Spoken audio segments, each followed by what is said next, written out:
Salut les mythos et bienvenue dans ce nouvel épisode du Mythologue, la chaîne YouTube scientifique consacrée aux mensonges. Dans cet épisode, on va se pencher sur une question qui pourrait être tout droit sortie de la bouche d'un enfant ou de celle de Franck Ribéry. C'est combien qu'on ment?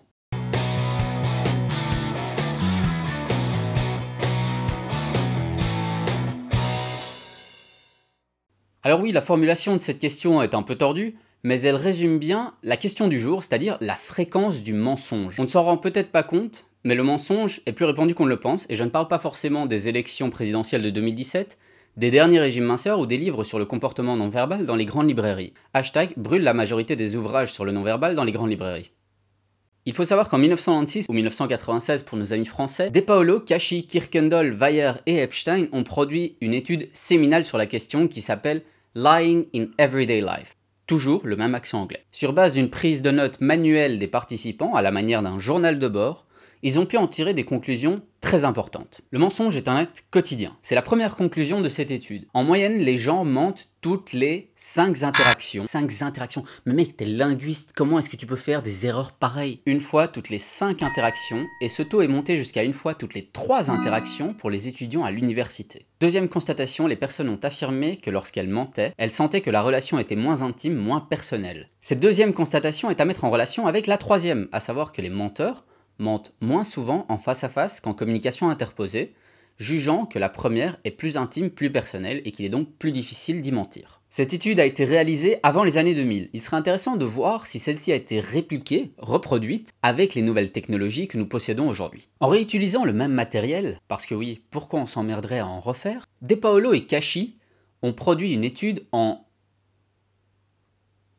cette année-là, qui se concentre sur l'impact des relations personnelles et du mensonge. D'après la psychologie sociale, les relations de proximité qui impliquent de la stabilité, un grattage mutuel des amygdales et ou la pratique du sport en chambre impliquent également une volonté d'être soi, d'être réel et d'être authentique avec autrui. Digne des plus beaux rêves de la Belle au bois dormant qui attend à peu près un siècle avant la fricassée de Museau, De Paolo et Cauchy confirment cette hypothèse, plus la relation est proche, moins il y a de mensonges. Il s'agit donc de rester proche de nos amis et encore plus proche de nos ennemis. Il n'empêche qu'on ment, quel que soit le type de relation. Pourquoi? La théorie de l'Homo economicus, en économie classique, stipule que l'être humain, avant de mentir, va considérer 3 grands facteurs. Le gain potentiel, le risque de se faire prendre et la punition qui en découlerait. Il faudrait donc pour mentir que le gain soit élevé et que le risque de se faire prendre et d'être puni soit faible. Bon alors, je vous entends déjà arriver avec vos gros sabots en me disant « Mais Fred, l'économie, c'est pas une science, si ?»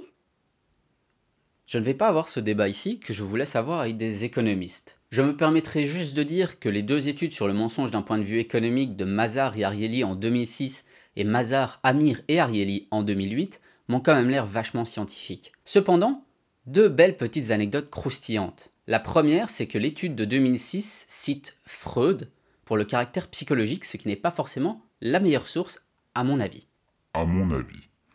La seconde, dans l'étude de 2008, c'est que le prénom de Amir est on.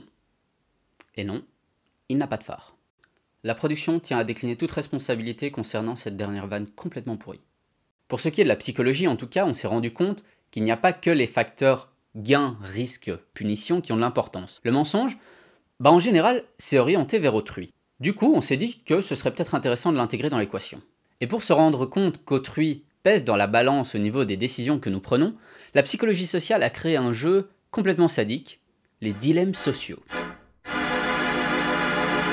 Imaginez qu'on vous donne une somme d'argent à partager avec quelqu'un. Vous pouvez lui donner ce que vous voulez. 2 issues possibles. S'il accepte ce que vous lui donnez, vous rentrez chacun avec votre part. Cependant, s'il refuse, vous rentrez tous les 2 sans un copec. Que feriez-vous? Si l'être humain était égoïste, il ne donnerait que très peu d'argent afin de garder le maximum pour lui et d'augmenter ses gains. De plus, la personne qui reçoit n'a rien fait pour recevoir cet argent et devrait théoriquement être heureuse de recevoir une partie. Pourtant, 2 constatations viennent contredire ce mode de pensée. La première, c'est qu'en général, les personnes qui donnaient de l'argent à autrui partageaient la somme de manière égale. La deuxième, c'est que lorsque le partage n'était pas fait équitablement, chacun rentrait chez lui bredouille face au refus d'autrui.